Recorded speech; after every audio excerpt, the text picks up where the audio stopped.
वह कौन से चैप्टर हैं जिससे एग्जाम में क्वेश्चन आता है।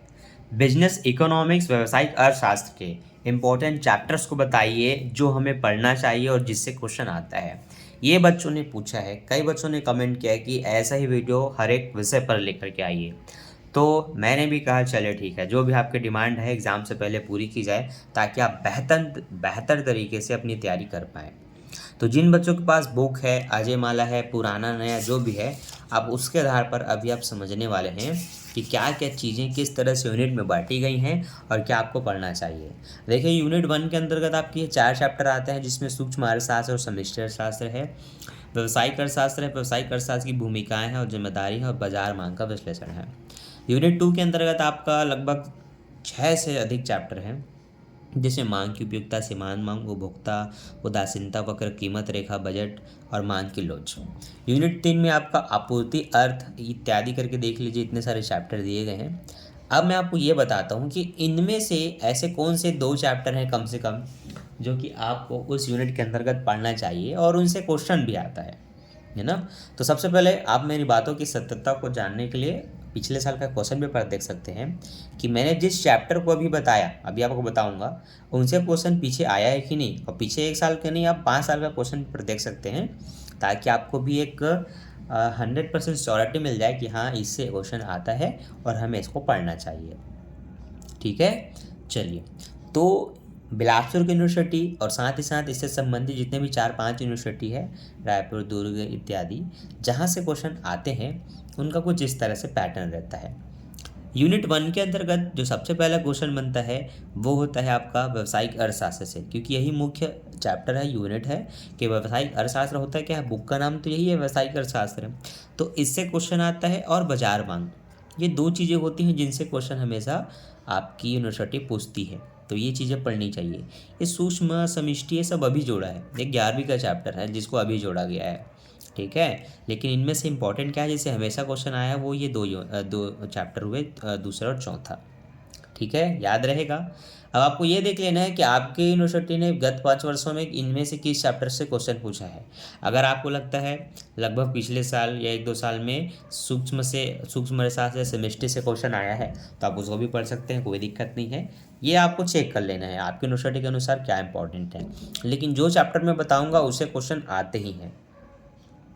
ठीक है, मैं 5 में 3 की गारंटी आपको पूरी दूंगा कि उसमें से 3 बनेगा ही बनेगा और 15 या 45 आपका कहीं नहीं गया। लेकिन हमारी तरह बिलासपुर यूनिवर्सिटी की तरह आपकी यूनिवर्सिटी भी प्रॉपर उन्हीं से क्वेश्चन अगर करती है तो आपका कहीं नहीं गया, आपका वो नंबर पूरा 5 में 5 आप बना सकते हो। तो पहले ये 2 चैप्टर समझ में आए, दूसरा व्यावसायिक अर्थशास्त्र क्या है, तीसरा बाजार की मांग का विश्लेषण। अगला जो यूनिट 2 है उससे जो क्वेश्चन आता है वो होता है मांग से, जिसमें कि मांग की उपयोगिता और मांग की लोच दोनों एक चीज़ है, अलग अलग डाल दिया गया है, ये आपको पढ़ना है। इसमें दूसरा होता है उदासीनता वक्र या फिर कीमत रेखा, जिसको बजट रेखा भी बोलते हैं, इनसे क्वेश्चन आता है। तो ये दोनों तीनों टॉपिक आपको देख लेना है।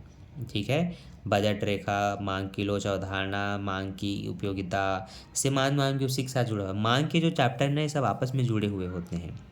अब 12वीं का उठा के देखिए ये सब एक है, तो ये आपको पढ़ लेना है, जिसमें से मुख्य रूप से आपको 5वां 10वां और ऑप्शनल के रूप में आपको 9वां भी देख लेना है ना।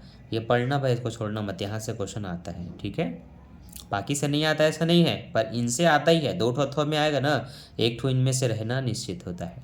ठीक, अगला यूनिट 3 से लिए एक पैमाने का प्रतिफल का जो चैप्टर होता है वहाँ से क्वेश्चन आता है, जो कि उत्पादन फलन का एक हिस्सा होता है।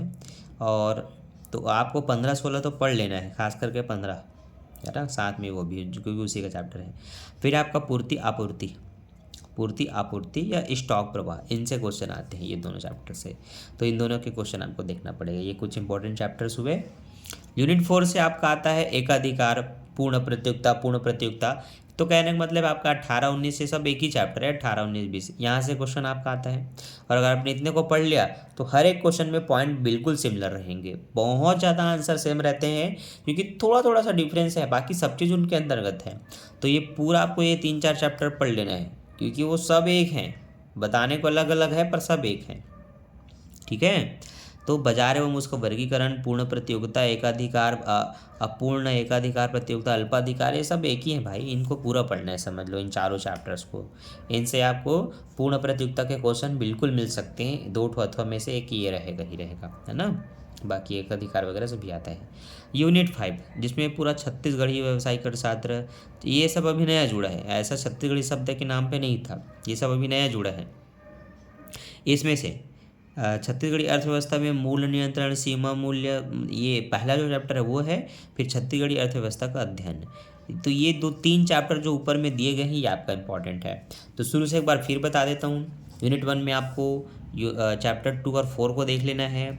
यूनिट 2 में आपको 5 और 10 को देख लेना है, और साथ ही साथ आपको 9 और सिर्फ 9, ठीक है, और छठवां भी आप देख सकते हैं।